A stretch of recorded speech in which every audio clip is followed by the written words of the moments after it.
Buat teman-temanku, yang baru gabung, bisa cek di playlist untuk mendapatkan novel judul baru, yang kalian belum dengar. Bab 1190, biarkan Anda merasakan, mantan istri, saya. Tentu saja, itu bukan maksud Luke. Pepper dan Taipan terlalu terjerat. Hanya orang idiot yang akan mencuri Pepper pergi. Tapi dari apa yang dia ingat di kehidupan sebelumnya, sepertinya Pepper kemudian mengambil alih penuh Stark Industries. Dia tidak yakin dari ingatannya, tetapi berdasarkan perkembangan Stark Industries saat ini, Tony yang terobsesi dengan mainan dan identitas pahlawan supernya, jelas tidak akan membiarkan dirinya terjebak dalam urusan bisnis yang rumit. Pepper adalah satu-satunya orang yang benar-benar dia percayai untuk menjalankan perusahaan. Dari sudut pandang ini, Luke tidak keberatan membantu Pepper. Tony memang luar biasa, tetapi Pepper, penjaga dompet, juga memiliki otoritas yang menakutkan. Selain itu, Pepper sejuta kali lebih mudah ditangani daripada Tony, karena dia seorang wanita. Dengan demikian, dia dengan tegas menyelinap pergi dengan Pepper dalam mode sembunyi-sembunyi. Ivan Vanko sedang terbang dengan cepat di langit malam, ketika dia melihat Batman tiba-tiba menghilang dengan Pepper di layar virtualnya. Ia terhenyak sejenak, sebelum memutuskan untuk berurusan dengan Tony Stark terlebih dahulu. Dia sebenarnya tidak peduli dengan Batman. Bahkan jika pihak lain telah menangkapnya sekali, itu tidak bisa dibandingkan dengan kejahatan ayah Stark membunuh ayah Ivan. Sekarang Howard Stark yang jahat sudah mati, putranya harus membayar Ivan kembali 2 kali lipat. Memikirkan itu, pria dengan setelan baru itu mendarat di depan Tony dan membuka topengnya. Stark, kita bertemu lagi. Bagaimana kabarmu?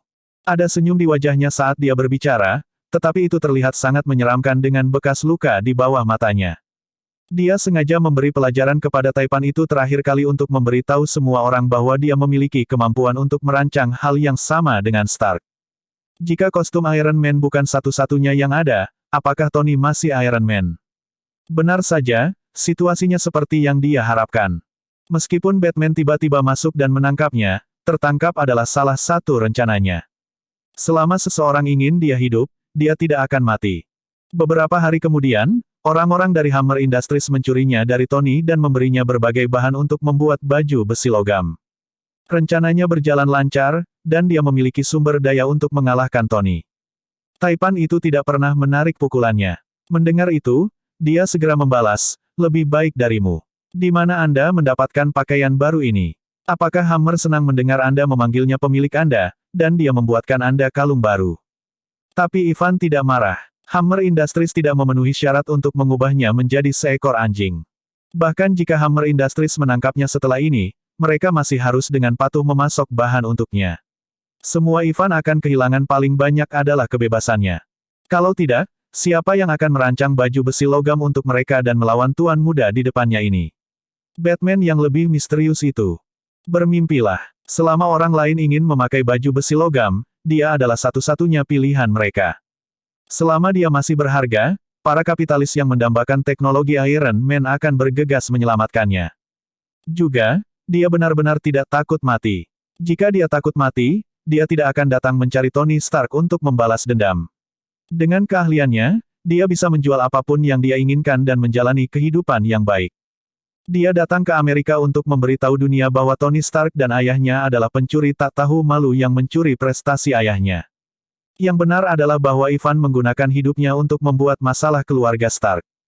Yang dia inginkan adalah menamparkan wajah mereka. Dia ingin menghancurkan nama Stark di bawah kakinya. Jika dia benar-benar ingin membunuh Tony, dia tidak perlu memberi Taipan kesempatan sama sekali terakhir kali. Dia bisa saja memotong Tony, yang tidak mengenakan baju besi pada saat itu, menjadi 2 dengan cambuknya. Tapi apa makna yang ada di dalamnya? Dia sudah pernah bentrok dengan Iron Man sebelumnya, dan kali ini mendapatkan kemenangan parsial. Adapun Batman, dia tidak peduli padanya, dia juga tidak membencinya. Bagaimanapun, dia hanya perlu menginjak Iron Man dan Tony Stark. Ketika Luke kembali setelah mengantar Pepper, dia melihat 2 kaleng logam saling bertabrakan. Aula utama sudah compang camping. Ada jeruji besi dan pecahan kaca di mana-mana, dan bahkan separuh pintunya runtuh. Tony, yang memiliki sistem deteksi yang lebih kuat, merasakan kembalinya Luke sebelumnya, dan langsung berkata melalui saluran komunikasi, jangan datang. Saya ingin menjatuhkan orang ini sendiri. Petik 2. Sang Taipan memang telah ditampar dengan keras di wajahnya. Bahkan Hammer Industries berani terlibat dan menikamnya dari belakang. Lebih penting lagi, dia tahu dari petunjuk Kolonel Rhodes yang jelas bahwa industri Hammer didukung oleh Departemen Pertahanan dan beberapa orang di militer. Orang-orang ini juga telah memberitahu Justin Hammer agar dia bisa mencuri Ivan, yang menyebabkan adegan ini malam ini. Meskipun Hammer Industries akan menderita setelah malam ini, Tony sudah kehilangan banyak muka. Dia adalah Tony Stark, CEO paling sombong di Amerika. Kecuali si cantik legendaris yang berani membantah sang CEO, selain Pepper, siapa yang berani mempermalukannya seperti ini? Pikirannya tidak akan pernah jernih jika dia tidak memukuli Ivan. Luke tidak melangkah maju. Tony tidak lagi mengenakan baju besi utamanya, Mark IV, tetapi Mark VI yang baru dan bahkan lebih kuat. Tidak ada banyak perbedaan antara kedua model, kecuali bahwa kemampuan tempur Mark VI setidaknya 30% lebih baik. Tapi disinilah masalahnya. Kontes pengukuran decek, tidak, armor mana yang lebih baik. Sebenarnya, itu hanya masalah pendapat. Armor Ivan jelas tidak sekuat itu, tapi dia bukan anggota setia dari Departemen Penampilan, armor yang dia buat praktis dan kokoh. Armor Whiplash jelas jauh lebih kuat daripada armor Tony, dan ada cukup ruang untuk memasang reaktor busur yang lebih besar. Mengorbankan sedikit ruang untuk lebih banyak kekuatan adalah hal kecil bagi Ivan. Berbagai serangan Tony tidak terlalu merusak kostum mirip beruang ini. Sebaliknya, cambuk plasma Ivan jelas lebih menjadi penghalang bagi Tony, dan kerusakannya lebih jelas. Pada saat itu, Kolonel Rhodes akhirnya tidak tahan lagi. Dia adalah seorang tentara. Ketika Ivan telah mengendalikan setelannya sebelumnya untuk menembak Tony, hati Rhodes terbakar amarah. Tony mengatakan bahwa dia akan berurusan dengan Ivan sendiri, dan Rhodes setuju. Tapi dia tidak berpikir itu perlu untuk bermain sesuai aturan sekarang karena Tony tidak bisa menjatuhkannya setelah sekian lama. Dia adalah seorang tentara, dan itu adalah tugasnya untuk menghadapi musuh negara. Bukankah penjahat seperti beruang ini yang menjadi berita utama persis seperti itu? Mengambil keuntungan dari momen ketika Ivan membungkus Tony dengan cambuk plasma sekali lagi untuk memberinya kejutan listrik, Rhodes menyerbu. Aku akan memberimu rasa, mantan istriku. Saat dia berbicara, baju besinya terbuka untuk mengungkapkan peluncur rudal kecil yang di atasnya terdapat rudal perak yang tampak seperti pena mentah. Tiga lainnya tidak bisa membantu tetapi menoleh. Apa, mantan istrimu? Bab 1191, Kekuatan, Pemisahan Udara. Pada saat itu, rudal mini telah meluncur sejauh 10 meter, dan mengenai baju besi Ivan di dada. 2. Kemudian, itu memantul dari baju besi dan jatuh ke tanah. Itu memercik dengan percikan api saat meluncur di atas tanah sebelum macet di celah di tangga tidak jauh.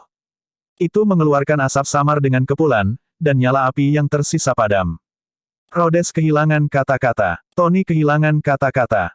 Ivan kehilangan kata-kata. Lucas mengangkat bahu. Tony mau tidak mau bertanya, barang-barang Hammer. Rhodes mengangguk pelan. Iya, Luke, hehe, mantan istri, Anda luar biasa. Tidak? Tunggu, itu mantan istri Hammer. Berani menyebut senjata, mantan istri, ketika tidak bisa membunuh seorang pria, apa gunanya? Ini adalah mimpi buruk banyak pria bercerai di Amerika. Itu adalah senjata pembunuh super yang bisa membuat seorang miliarder bangkrut.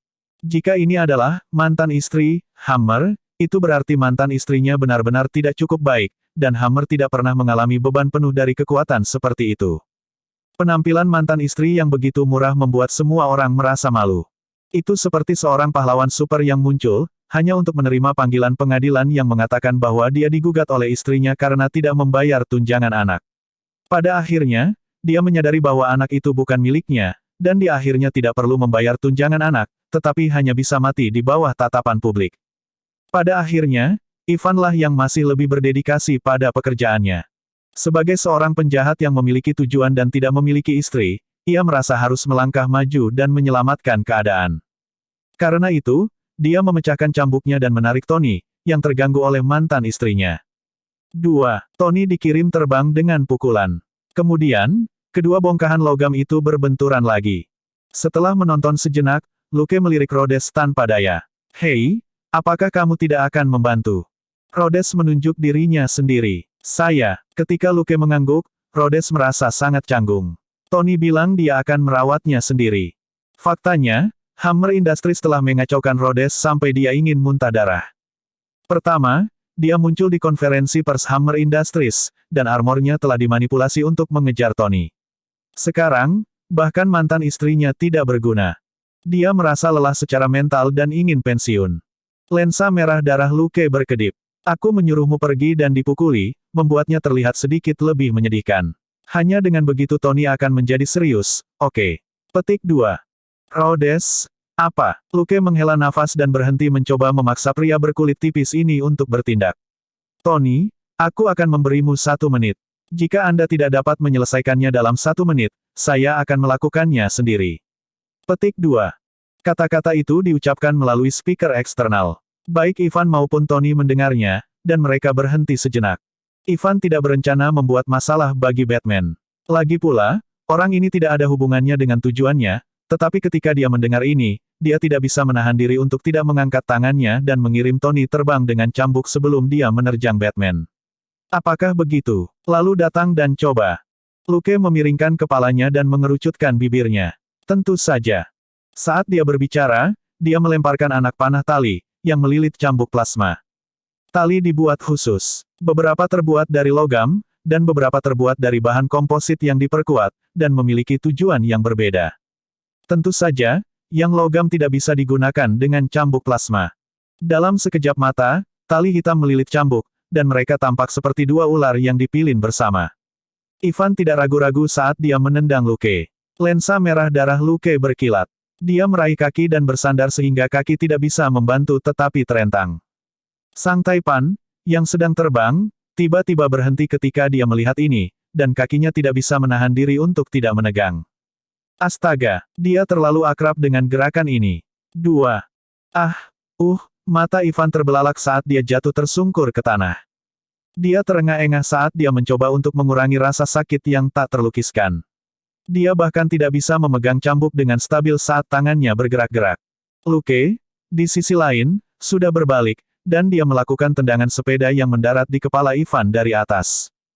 Ivan tenggelam 10 cm lagi di tengah, tetapi kakinya yang terbelah terkunci di tempatnya.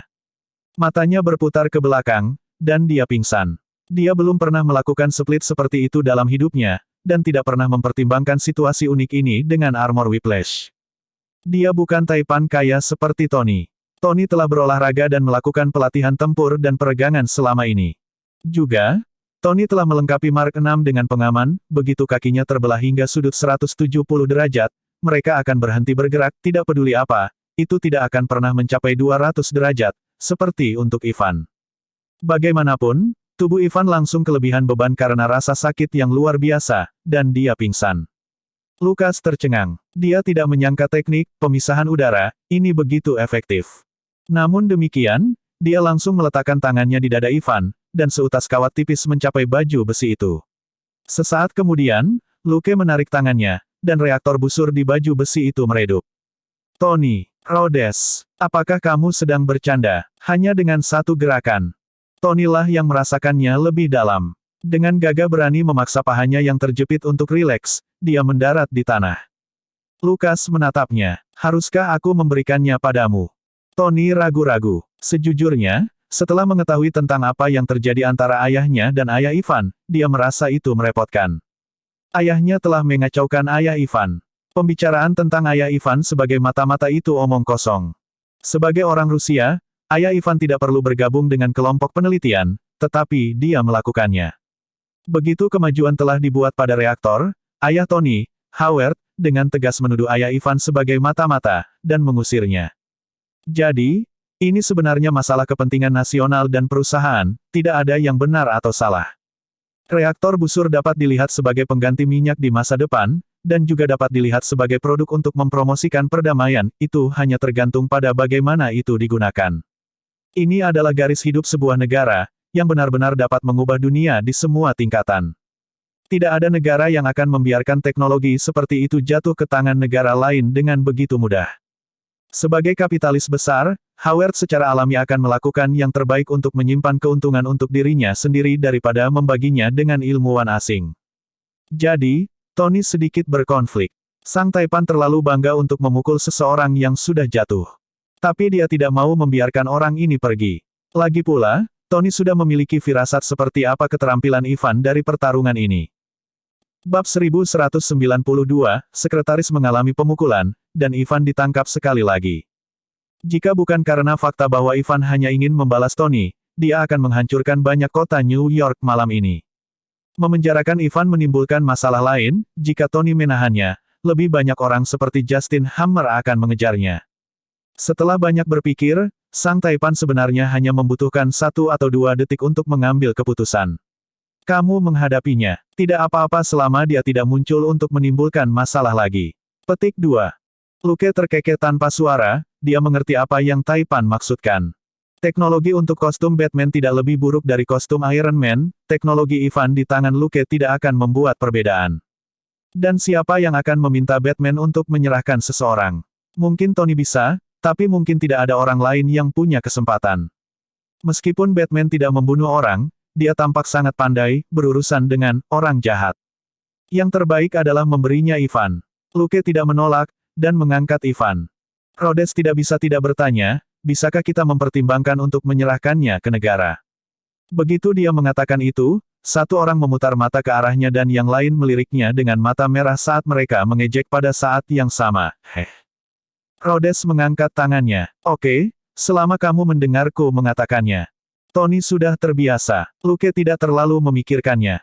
Begitulah cara kerja birokrasi. Mengatakan atau tidak mengatakan itu masalah sikap, mengatakannya tetapi tidak bisa melakukan apa-apa adalah masalah kekuatan. Dia telah mengusulkan untuk menyerahkan Ivan ke negara itu, tetapi Batman dan Iron Man tidak setuju. Apa yang bisa dia lakukan? Jika seseorang punya cara, mereka bisa mencari Batman untuk menyerahkan Ivan. Jika ada orang yang bisa melakukannya, Rhodes akan segera pensiun dan memberikan orang itu posisinya. Selama dia mengatakan sesuatu, itu sudah cukup. Tony dan Rhodes adalah teman baik, dan Tony memiliki hubungan yang cukup baik dengan Batman. Tetapi Rhodes adalah seorang pejabat pemerintah, sementara Batman pada akhirnya adalah seorang sipil, dan Tony dalam beberapa hal adalah kontraktor pemerintah. Tony bisa berteman dengan pejabat pemerintah dan warga sipil, tetapi sulit bagi Batman dan Rhodes untuk akur. Untunglah Rhodes bukan prajurit yang kaku, dia sudah membuat pendiriannya jelas sebelumnya. Luke mengangguk pada mereka. Aku akan menyerahkan akibatnya padamu. Saat dia berbicara, dia mengambil whiplash yang tidak sadarkan diri dan menyingkirkan jubah di punggungnya. Api menyembur keluar dari sayap bantunya. Dia baru saja mulai terbang, ketika dia mengingat sesuatu dan berkata, saya tidak suka Justin Hammer. Suruh dia masuk penjara selama 1 tahun. Melihat lensa merah darah menatapnya, Rhodes menunjuk dirinya sendiri dengan terkejut. Saya lagi. Lucas tertawa. Dia menghancurkan orang yang saya tangkap. Apakah dia benar-benar berpikir dia adalah hukum? Jika dia pikir dia di atas hukum, maka saya tidak perlu hukum untuk berurusan dengannya. Rhodes segera mendapatkannya. Justin telah mengeluarkan hammer, dan membuat keributan hari ini.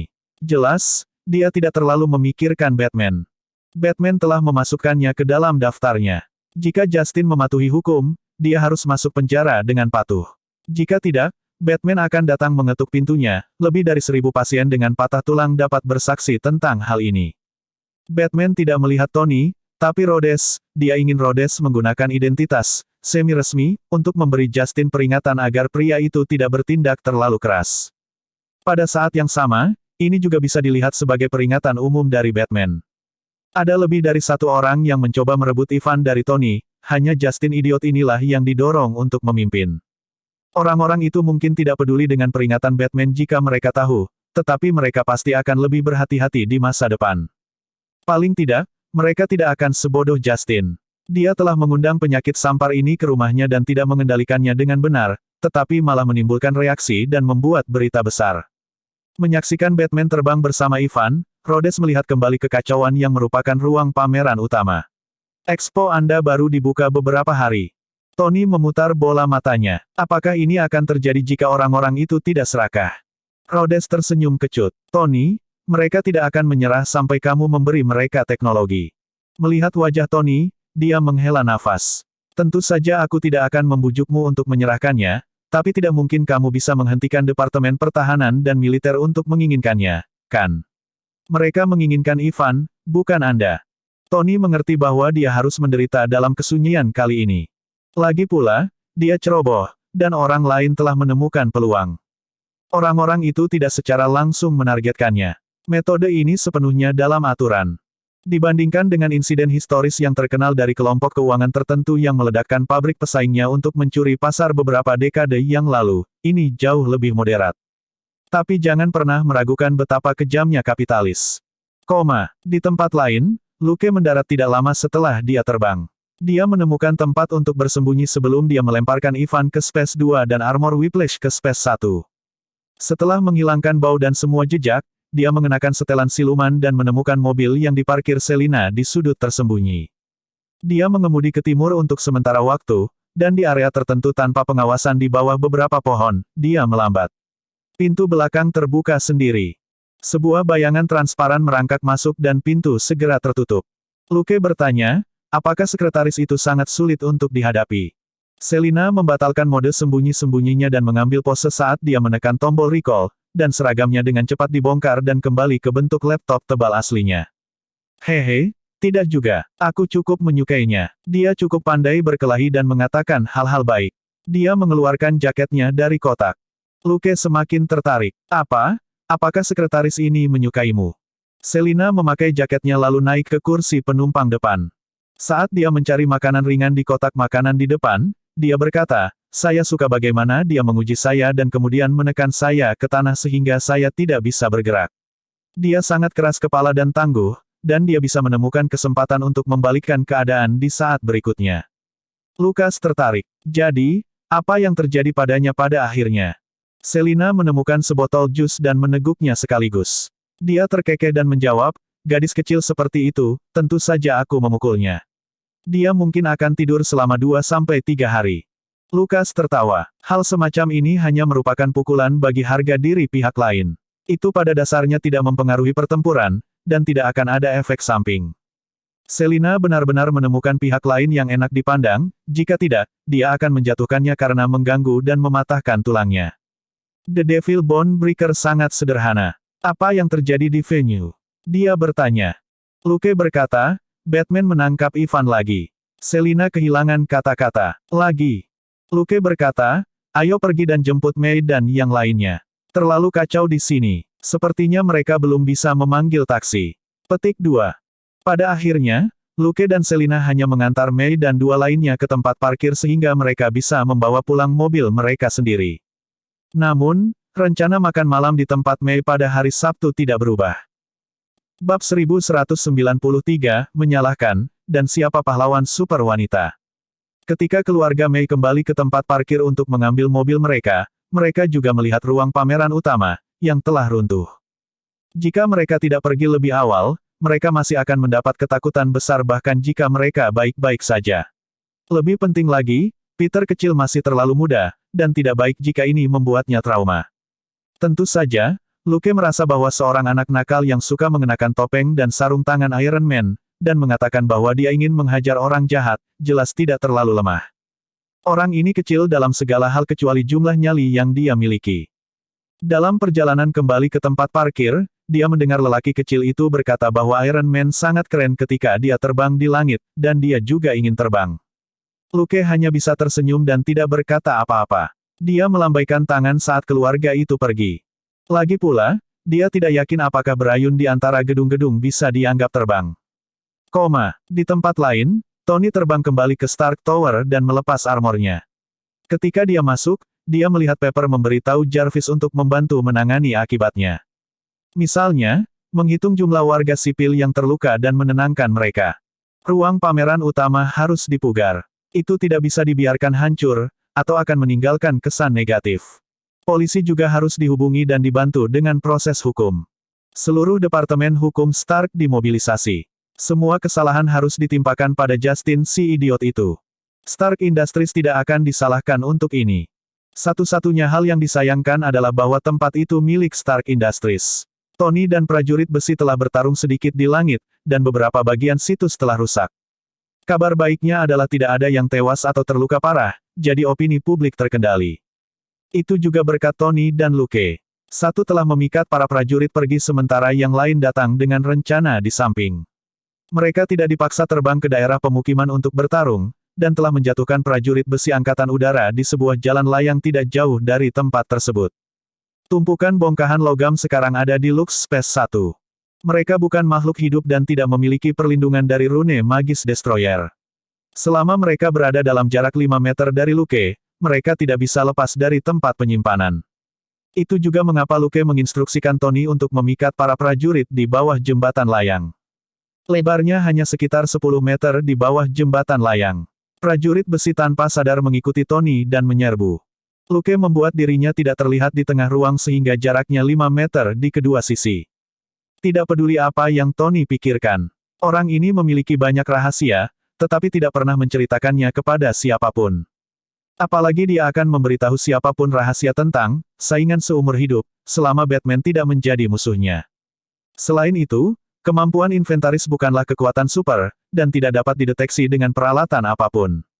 Tony hanya bisa bertanya-tanya dan tidak akan dapat menemukan petunjuk apapun untuk diselidiki. Lagi pula, dia bahkan tidak tahu identitas asli Batman, apalagi yang lainnya. Memikirkan itu, Tony duduk di sofa dan menatap ke angkasa. Pepper mondar-mandir saat dia menyelesaikan tahap awal memilah apa yang terjadi malam ini, baru kemudian dia menyadari bahwa Tony linglung. Dia berjalan dan menepuk bahunya. Apa yang salah? Apakah kamu terluka? Apakah Jarvis memeriksamu? Jarvis berkata, Nona Pepper, Tuan dalam kondisi baik dan tidak ada cedera yang tidak terduga. Tony terbangun dari pikirannya dan tersenyum padanya. Kamu sudah berurusan dengan tindak lanjut. Pepper mengangguk. Cukup banyak, tapi ada banyak dokumen yang harus kamu tanda tangani. Saya akan meminta Jarvis melapor kepada Anda nanti. Petik 2. Tony hanya mengangguk dan tidak mengatakan apa-apa. Hati Pepper sakit saat melihatnya seperti ini. Jangan memikirkannya. Pergi mandi dan pergi tidur. Semuanya bisa menunggu sampai besok. Aku akan kembali dulu. Tony berkata, hati-hati di jalan. Melihat Pepper bangun, dia tiba-tiba teringat sesuatu. Mana Natasha? Kenapa dia tidak bersamamu? Berbicara secara logis, dia adalah sekretaris dan pengawal pribadi Pepper, dan seharusnya membantu Pepper menangani masalah. Pepper menamparkan dahinya. Happy menelepon sebelumnya dan mengatakan bahwa dia pergi ke Hammer Industries untuk mencari Ivan. Saya sangat sibuk sehingga saya lupa. Saya akan menelepon dan menanyakan hal itu padanya. Anda bisa beristirahat. Petik 2. Dia kemudian mengeluarkan ponselnya dan menelepon Natasha saat dia berjalan ke lift. Ketika dia naik lift ke garasi, dia melihat Natasha berdiri di samping mobil dengan setelan bisnis yang sama dari sebelumnya. Pepper berjalan dengan ekspresi khawatir. Bagaimana itu? Apakah semuanya baik-baik saja di pihak Anda? Petik 2. Meskipun Pepper mungkin adalah asisten CEO dalam namanya, dia sebenarnya mulai menjalankan perusahaan sejak lama, dan sangat pandai membaca orang. Ekspresi Natasha masih sama seperti biasanya, tapi ada yang aneh. Pepper tidak tahu apa itu, tapi kemungkinan besar telah terjadi sesuatu saat Natasha berusaha menangkap Ivan. Natasha menggelengkan kepalanya. Tidak, itu tidak menjadi masalah karena Batman telah membawanya pergi. Dia tidak menyebutkan bahwa dia telah mencoba menguji air, hanya untuk dipukuli oleh kucing hitam yang merupakan mitra Batman. Pepper bukanlah ibunya, Natasha tidak akan mengatakan apapun padanya. Butuh semua tekadnya untuk duduk di kursi belakang saat dia menahan rasa sakit yang membakar dari punggungnya. Namun, dia tidak marah. Penghinaan tidak ada. Para agen yang keluar dari Red Room tidak akan merasa terhina hanya karena dipukuli. Bahkan, dia merasa bahwa kucing hitam sudah bersikap sangat lembut padanya, jika tidak, mengapa, penghancur tulang iblis, ini tidak mematahkan beberapa tulangnya saja.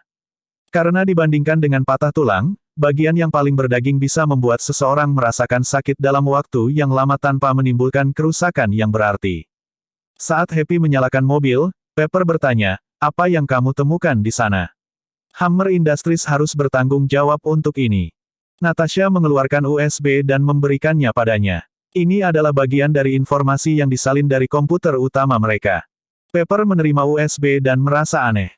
Bagian dari itu. Natasha berkata, hanya itu yang saya dapatkan. Juga, saya mendapatkannya dari orang lain. Petik 2. Pepper tercengang. Dari rekanmu. Dia tidak bisa tidak memikirkan Phil. Natasha meliriknya. Kucing hitam. Pepper bingung sesaat sebelum dia tiba-tiba berteriak, kucing hitam. Tangan Happy tersentak kaget, dan Rolls-Royce Phantom mau tidak mau juga berbelok. Dia segera meminta maaf. Maaf, jangan pedulikan aku. Pepper tidak terlalu memikirkannya. Happy adalah bawahan Tony yang paling dipercaya. Tidak ada masalah dengan dia mendengar rahasia biasa seperti ini. Dia hanya bertanya dengan penuh semangat, apakah itu kucing hitam yang merupakan mitra Batman? Natasha memiliki ekspresi aneh di wajahnya. Seingat saya, seluruh dunia tahu bahwa mitra Batman adalah Iron Man. Pepper tersedak saat kejutan dan kegembiraan awalnya mendapat pukulan. Dia sedikit malu. Bagaimanapun, dia adalah pahlawan super wanita pertama yang terkenal. Bibir Natasha berkedut, benar. Dia hanya seorang agen.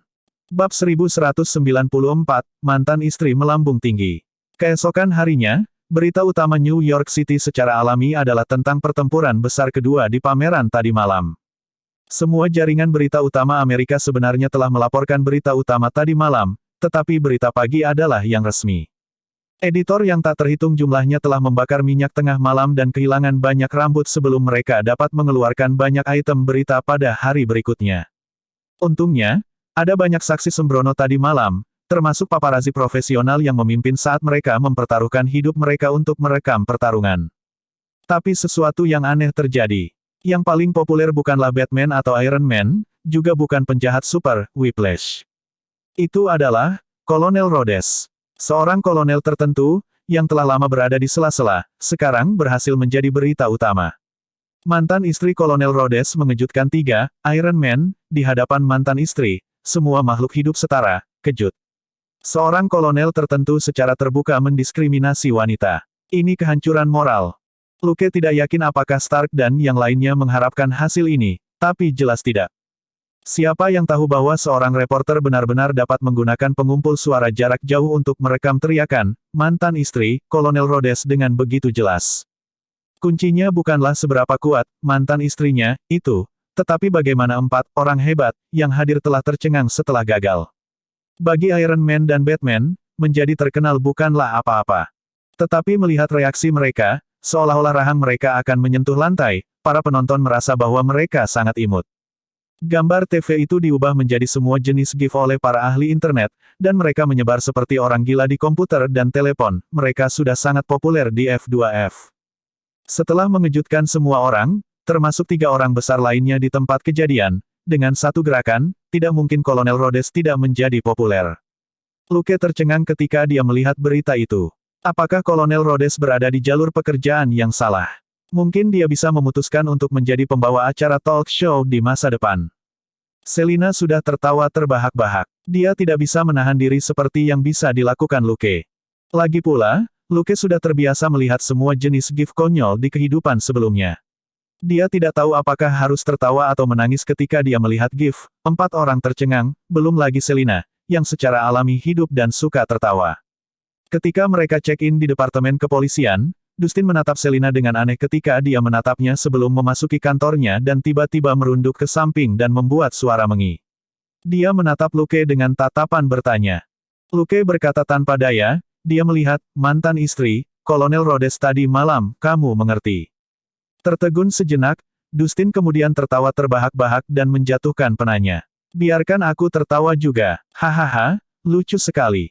Luke kehilangan kata-kata. Itu karena Anda tidak memiliki mantan istri, kan? Jika tidak, Anda tidak akan tersenyum begitu bahagia. Sayang sekali bahwa Dustin dan Jennifer, mantan pengacara, baik-baik saja. Mereka makan malam dengan cahaya lilin setidaknya sekali seminggu, dan sangat jatuh cinta. Bukan karena Luke ingin memata-matai urusan pribadi bosnya, tetapi sistem multifaset itu berkembang pesat, dan sangat sulit baginya untuk tidak menyadarinya. Juga, dia lebih khawatir tentang keselamatan pribadi Dustin, bukan karena dia ingin menonton pertunjukan. Pada saat itu, seorang pria botak menjulurkan kepalanya. Bos, apa yang lucu? Dustin masih tersenyum, tapi dia melambaikan tangannya. John, kapan kamu menjadi begitu sopan? Masuk ke sini.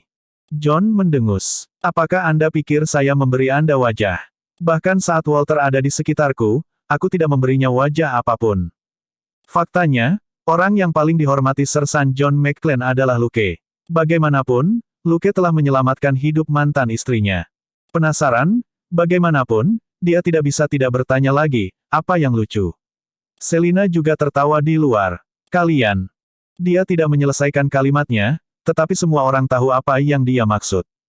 Lukas tersenyum padanya. Kita sedang membicarakan mantan istri Kolonel Rhodes. Tertegun sejenak, John kemudian tertawa terbahak-bahak. Astaga, jadi begitu, Puff, dia memberi isyarat dengan liar sambil tertawa. Luke, Dustin, dan bahkan Selina berhenti tertawa dan menatap pria paruh baya itu dengan aneh. John tertawa dan menyadari ada sesuatu yang salah. Apa yang salah? Kenapa kau menatapku? Kemudian, dia menyadari apa yang sedang terjadi, dan wajahnya menjadi gelap. Dia membanting laporan kasus itu ke meja Dustin dan mendengus sebelum dia pergi. 3 orang di kantor saling memandang dengan bingung sejenak, sebelum mereka tertawa terbahak-bahak. Untungnya, Selina masuk kali ini dan Luke menutup pintu, dan suasana di ruangan itu ceria. Tidak ada alasan lain untuk itu. Harus dikatakan bahwa ketika sampai pada pemahaman yang mendalam tentang kekuatan luar biasa dari seorang mantan istri, Sersan John pasti berada di antara yang terbaik. Meskipun mantan istrinya bukan penghisap darah, dia juga tidak meminta uang dari suaminya yang miskin. Ini tanpa diragukan lagi membuat John semakin tertekan. Bukan saja dia tidak bisa melihat putrinya tumbuh dewasa, dia bahkan tidak bisa melakukan tanggung jawab paling sederhana untuk memberikan uang padanya, yang melukai harga dirinya. Ketika semua dikatakan dan dilakukan, John benar-benar bukan. Hanya saja dia dan mantan istrinya memiliki pandangan hidup yang berbeda, mereka tidak saling membenci. Kalau tidak, dia tidak akan mempertaruhkan nyawanya untuk menyelamatkan mantan istrinya selama Natal 2 kali. Mereka semua adalah rekan kerja. Bagaimana mereka bisa tertawa di depannya? Jadi, mereka harus menutup pintu terlebih dahulu. Luke dan Selina meninggalkan departemen kepolisian segera setelah itu. Kasus Justin tidak diberikan kepada mereka. Seharusnya, komisaris langsung menugaskan Kapolri. Luke dan Selina adalah anak kecil yang jelas tidak cukup memenuhi syarat untuk berpartisipasi dalam masalah ini. Mereka juga terhubung dengan Stark Industries, dan mereka mungkin tidak akan diizinkan pergi. Stark Industries sendiri hanya menyerahkan bukti dan tidak menekan polisi, mereka hanya meminta agar prosedur itu diikuti. Dengan prosedur yang semestinya, Justin pasti akan masuk penjara. Dalam beberapa hari berikutnya, dunia luar berada dalam kekacauan. Luke dan Selina makan malam di tempat Mei, dan semuanya normal. Setelah membajak beberapa kota kejahatan terkenal di Amerika, tiruan Luke akhirnya kembali ke New York. Karena Batman telah muncul di New York, tiruannya tidak lagi menggunakan alias Batman dalam 2 hari terakhir, juga tidak mematahkan tulang lagi secara besar-besaran. Sebaliknya, itu secara langsung membuat lebih dari 50 geng terkenal dan pengawal mereka menghilang. Pengalaman dan poin kredit yang dia dapatkan dari ini jauh lebih sedikit, tetapi butuh sedikit usaha. Setidaknya ada 30 big shots seperti ini di salah satu kota. Dia hanya memilih yang paling terkenal yang pada dasarnya tidak memerlukan penyelidikan ekstra untuk memastikan bahwa itu adalah tas hadiah pengalaman. Bab 1195, kamu ada di mana-mana. Pada akhirnya, para jagoan ini memberinya lebih dari 1000 per orang, dan kebanyakan dari mereka memiliki lebih dari 100 pengawal. Dia memperoleh lebih dari 60.000 pengalaman dan poin kredit lagi, tetapi konsumsi bintang keadilan kali ini jauh lebih rendah. Lagi pula, ini hanya masalah memenggal kepala. Setiap operasi memakan waktu kurang dari 5 menit, dan klon hanya mengkonsumsi 3.000 poin kredit. Pada saat itu, pengalaman tuan rumah adalah 421.000 per 500.000. Kredit, 615.000. Benar saja, mencukur domba di satu tempat bukanlah cara yang tepat. Dia bisa bergiliran mencukur domba di seluruh Amerika, dan ketika dia bebas, dia bisa pergi ke luar negeri untuk mencukur domba gemuk tertentu. Ini adalah rute pembangunan berkelanjutan. Jika benar ingatan seekor ikan hanya 7 detik, maka ingatan semua penjahat di dunia jika dijumlahkan tidak akan lebih dari 7 bulan. Luke merasa bahwa tidak mungkin baginya untuk menyingkirkan semua orang ini di seluruh dunia dalam 7 bulan. Jadi, meskipun dia hampir naik level, dia mengembalikan tiruannya ke New York. Sekarang, dia lebih suka membiarkan boneka Sok ini melakukan pekerjaan fisik sementara dia tinggal di rumah untuk melakukan penelitian. Manfaat terbesar dari ini adalah kemungkinan dia ditemukan menurun.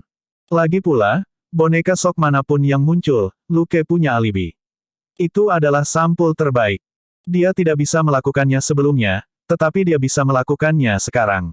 Untuk tujuan ini, Luke sudah mulai merencanakan beberapa operasi baru. Dia akan melaksanakannya ketika waktunya tepat. Saat itu April. Hawa dingin di New York berangsur-angsur memudar, tetapi hujannya sama derasnya dengan bulan Maret. Selina tidak keluar malam itu. Hujan memiliki dampak yang sedikit lebih besar pada sistem siluman, jadi dia dan Luke akan melakukan yang terbaik untuk menghindari keluar pada malam hujan. Luke tidak pergi ke ruang bawah tanah untuk melakukan penelitian atau pelatihan. Sebaliknya, dia duduk di ruang tamu dan membaca. Sejak kemunculan Star of Justice, dia berusaha beradaptasi dengan kehidupan barunya dengan 2 kepala dan 4 tangan. Sejauh ini, semuanya berjalan lancar. Dia pada dasarnya bisa bertarung dan beristirahat pada saat yang bersamaan. Tidak akan lama sebelum mereka akan memasuki pertempuran pada saat yang sama di masa depan. Itu hanya masalah kebiasaan dan kemahiran. Klonnya berjalan melalui Manhattan dalam setelan Batman dalam gerimis, dan mencatat perampokan dan invasi rumah. Sebagian besar waktu, dia tidak menunjukkan dirinya untuk hal-hal kecil seperti ini. Dia hanya melemparkan beberapa sampah ke penjahat untuk menjatuhkan mereka. Di masa depan, hanya penjahat paling keji yang akan mendapat kehormatan darinya secara pribadi muncul untuk menghakimi mereka. Luke ingin penilaian Batman menjadi simbol. Tidak perlu waktu lebih dari beberapa tahun bagi seluruh dunia untuk mengetahui bahwa ketika Batman menyatakan seseorang bersalah, mereka pasti penjahat keji. Sebagai teladan kebenaran, Batman adalah yang paling cocok untuk menarik perhatian dan memberikan penilaian pada orang-orang seperti ini. Batman sudah melewati tahap mengandalkan hal-hal kecil untuk mendongkrak popularitasnya. Menyelamatkan orang adalah tujuannya, melukai orang lain adalah cara. Tapi itu tidak seperti dia tidak bisa melempar sampah ke beberapa yang lebih keji dan membuat mereka gegar otak. Melakukan hal itu akan membuat orang-orang ini berpikir 2 kali tentang merampok orang lain saat mereka merawat kepala yang sakit selama beberapa hari. Dengan tindakan keras besar-besaran ini, semua hooligan mengerti bahwa serigala telah datang ke Clinton. Bahkan tidak ada bayangan dirinya, dan dia terutama suka memukul orang di kepala. Orang-orang ini hanya bisa pindah ke daerah lain, dan hukum dan ketertiban di Clinton membaik. Meskipun Clinton dikenal sebagai Hell's Kitchen, itu tidak lagi menakutkan setelah Kingpin diam-diam mundur dan tangan terluka parah. Tapi semakin jauh ke selatan orang-orang ini pergi, semakin dekat mereka ke markas NYPD. Utara adalah Central Park dan Upper East dan Upper West Side. NYPD berfokus pada hukum dan ketertiban di wilayah ini, yang sama sekali tidak cocok untuk geng. Jadi, orang-orang ini hanya bisa pergi lebih jauh ke utara ke East Harlem, yang berarti bahwa sebagian besar patroli Luke juga bergeser ke utara. Kalau tidak, setelah menjaring Clinton paling lama setengah jam, pada dasarnya dia tidak punya apa-apa untuk dilakukan. Dibandingkan dengan Clinton, yang Matt, dia dan Selina telah bersihkan berkali-kali, East Harlem adalah tanah kemungkinan yang luas. Adapun kemana para gangster yang bergegas dari Clinton akan pergi selanjutnya, itu bukan sesuatu yang perlu dia pikirkan. Luke berencana membuat tiruannya mendorong zona perang ke Brooklyn pada akhir tahun. Selama gangster ini tidak pindah dari New York, hanya masalah waktu sebelum mereka menerima pendidikan putaran kedua dan ketiga tentang hukum. Memikirkan itu, Luke mendarat di atap gedung apartemen dan berdiri di sudut, siap untuk melihat situasi sebelum melanjutkan patrolinya. Kemudian, dia melihat 2 orang berdiri di belakang jendela kaca sebuah restoran Cina secara diagonal di seberangnya. Dia telah membaca file di salah satu dari mereka beberapa hari yang lalu, dan yang lainnya, sangat familiar. Matt merah. Kenapa kamu ada di mana-mana? Dia bergumam dalam hati. Tapi dia sudah tahu mengapa mereka bersama. Orang di sebelah Matt adalah Danny Rand, pewaris kaya yang belum mengambil kembali asetnya. Keduanya baru saja bertarung dengan seseorang dari tangan, dan jelas lebih akrab satu sama lain sekarang. Luke sedikit kehilangan kata-kata saat program AI setelan Batman membaca bibir mereka. Tidak hanya mereka memperingatkan musuh, mereka bahkan menyerbu langsung ke sarang mereka. Apa lelucon? Jika Anda sudah melakukan semuanya, apa gunanya bintang keadilan? Saya adalah utusan keadilan, perwujudan cinta, dan main hakim sendiri nomor 1 di Amerika. Meskipun dia mengeluh, Luke tahu bahwa dia tidak bisa menahannya dengan tangan lebih lama lagi. Anak-anak muda ini terlalu pemarah, tetapi mereka tidak lemah. Sangat mungkin bahwa mereka akan mengalahkan tangan itu kembali bersembunyi. Daripada itu, dia lebih suka memanen tas hadiah pengalaman yang telah dia temukan dan juga mencegah anak-anak berdarah panas ini terluka parah. Red Matt tidak mudah baru-baru ini. Dia telah terluka terlalu sering, dan harus terus memulihkan diri. Lebih baik jika dia tidak melakukan apa-apa. Itu diselesaikan. Luke mengambil keputusan, tapi tidak pergi. 2 drone mini terbang menuju restoran. Pada saat itu, sebuah limusin berhenti di depan restoran Cina. Sopir membuka payung, dan seorang wanita berusia 50-an keluar dan berjalan ke pintu masuk. Luke mengangkat alis dan memperhatikan posisi satu langkah di belakangnya. Ada seorang wanita di sana, tetapi dia tidak terlihat oleh orang biasa. Tapi dia tidak bisa lepas dari berbagai metode deteksi pada kostum Batman. Bukan suhu tubuhnya atau detak jantungnya yang membuatnya menjauh, tetapi gelombang suara. Jelas, kemampuan sembunyi-sembunyinya tidak dapat memblokir deteksi melalui gelombang suara, dan lebih fokus pada pembodohan indera. Luke mendekati restoran Cina dan mengaktifkan Sharp Nose. Dia mendeteksi aroma yang tersisa. Dia memiliki ekspresi aneh di wajahnya. Ini adalah mantan pacar Matt. Apakah dia dan Matt bertengkar hebat, jadi dia menemukan ibunya untuk mendukungnya dan membuat Red, tak berperasaan ini, bertanggung jawab, dan mereka akan menikah keesokan harinya. Tentu saja, itu gagasan yang keterlaluan. Dia juga mengenali wanita berusia 50 tahun yang memasuki ruangan, itu adalah Alexandra. Dia adalah bos besar di belakang Midland Circle Financial, dicurigai sebagai pemimpin penting dari tangan dan pemimpin yang paling diawasi oleh Luke. Tapi kenapa dia di sini bersama mantan pacar Matt? Bab 1196, Tangan, Kunlun, dan Langit Hitam. Pikiran itu melintas di benak Luke sebelum dia mengesampingkannya. Elektra tidak tertahan sama sekali. Dia bahkan bersenjata. Apakah dia membuntuti Alexandra? Tampaknya tidak demikian. Dia turun dari mobil Alexandra, dan Alexandra secara tidak sengaja memperhatikan lokasi Elektra. Dia jelas tahu bahwa seseorang ada di sana. Dari postur mereka, Elektra lebih mirip pengawal Alexandra. Memikirkan itu, Luke diam-diam mendarat dan memasuki restoran Cina melalui pintu belakang. Perkelahian tidak segera terjadi. Alexandra berdiri dengan santai di depan mereka saat dia mengatakan sesuatu. Matt, Danny, seorang pria kulit hitam tinggi dan seorang pria tua buta berdiri di sekitar saat mereka mendengarkannya. Pria kulit hitam jangkung itu muncul di Midland Circle bersama Danny beberapa hari yang lalu dan ikut serta dalam pertarungan. Luke tahu siapa pria itu.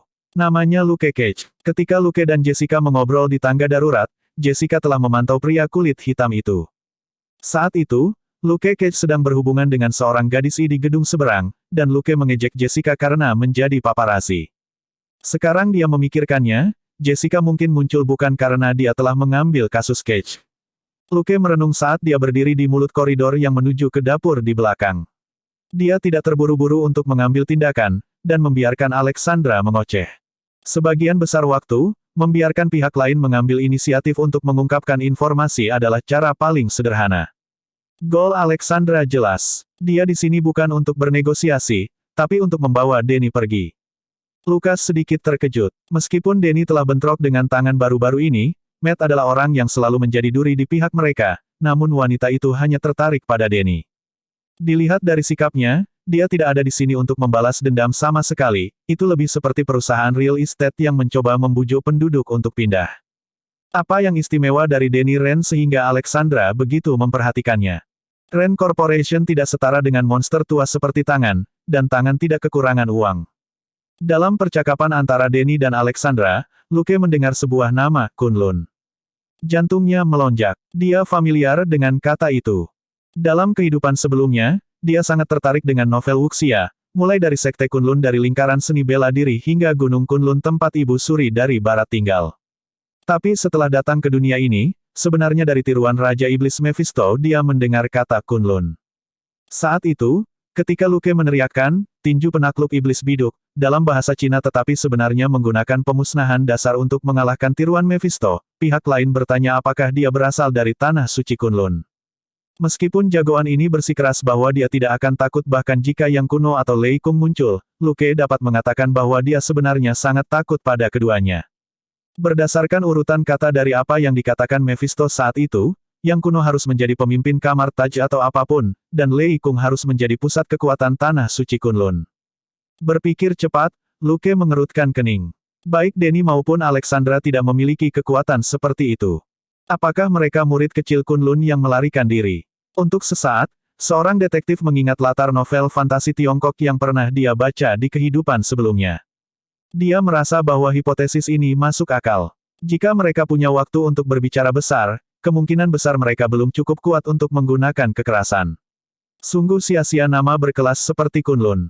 Percakapan itu tidak berlangsung lama, dan situasi menemui jalan buntu 3 menit kemudian. Danny jelas tidak cukup bodoh untuk pergi bersama Alexandra. Dia hanya melepaskan tangan yang ada di bahunya, dan Cage langsung menyuruh pihak lain untuk mengalahkannya. Senyum tipis di wajah Alexandra menghilang, dan dia menarik tangannya kembali. Itu terlalu buruk. Aku akan menyelesaikan ini dengan damai, tapi sekarang, ayo kita lakukan. Saat dia berbicara, sebilah pedang hitam menebas leher Cage dari belakang.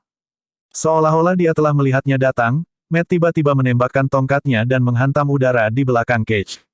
Dengan bunyi gedebuk, bayangan mundur 2 langkah dan menutupi tulang rusuknya. Itu Elektra, mantan pacar Matt. Cage bereaksi cepat dan mengayunkan tinjunya. Katana hitam Elektra bertemu dengan lengannya. Dentang. Dengan suara benturan logam yang tajam, katana hitam itu terlempar ke samping. Cage menarik tangannya ke belakang dengan ekspresi kesakitan, dan wajahnya menjadi lebih gelap ketika dia melihat luka yang dangkal. Bukan hanya dia, Matt dan lelaki tua buta itu juga memiliki ekspresi jelek di wajah mereka. Orang tua buta itu hanya bisa berkomentar, sayang sekali. Dia sebenarnya sudah. Alexandra mencibir, menyerah. Kamu bukan tandingannya. Matt dan orang tua buta itu tidak bergerak. Ekspresi mereka berubah, yang tahu apa yang mereka pikirkan. Danny bukan orang yang mengakui kekalahan. Dia meraung dan menyerbu ke depan. Memotong. Elektra menebas 2 kali dengan katana hitamnya, dan Danny mundur dalam keadaan menyesal. Pakaiannya sudah robek dan berlumuran darah. Orang tua buta itu menghela nafas. Kamu akhirnya membangkitkannya. Alexandra tertawa. Betul sekali. Anda harus tahu betapa kuatnya langit hitam. Tidak ada gunanya melakukan perlawanan. Biarkan Danny ikut denganku, dan aku akan membiarkanmu hidup. Lagi pula, kita sudah saling kenal begitu lama. Bukannya aku harus membunuhmu. Orang tua buta itu mencibir. Betul sekali. Saya anggota terakhir dari Caste, dan saya memiliki lengan lumpuh. Tidak masalah ketika kamu membunuhku, kan? Petik 2. Alexandra mendengus jijik. Jangan terlalu memikirkan diri sendiri. Kesucian Anda terdiri dari orang-orang bodoh. Kami sama sekali tidak ingin menyia-nyiakan sumber daya untuk Anda. Lihatlah berapa banyak dari Anda yang tersisa. Kamu mempermainkan dirimu sendiri sampai mati, bodoh. Orang tua buta itu masih mencibir tetapi tidak mengatakan apa-apa lagi. Dia hanya menggosok pedang di pinggangnya. Di sisi lain, Cage dan Danny mengeroyok Elektra, tetapi ditahan oleh katana hitam misterius itu. Tiba-tiba, Luke mendengar deru mesin, dan lampu mobil yang terang menyinari jendela. Saat berikutnya, sebuah mobil menerobos kaca dan menyerbu masuk. Punggung Elektra mengarah ke pintu masuk setelah dia menyerang 2 kali dengan pedangnya dan memaksa Danny dan Cage kembali lagi.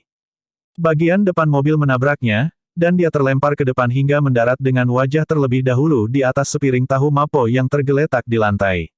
Namun, Cage dan Danny tidak memanfaatkan momen itu, tetapi secara tidak sadar menjauh. Mereka tidak gila, tentu saja mereka tidak akan menunggu mobil itu menabrak mereka.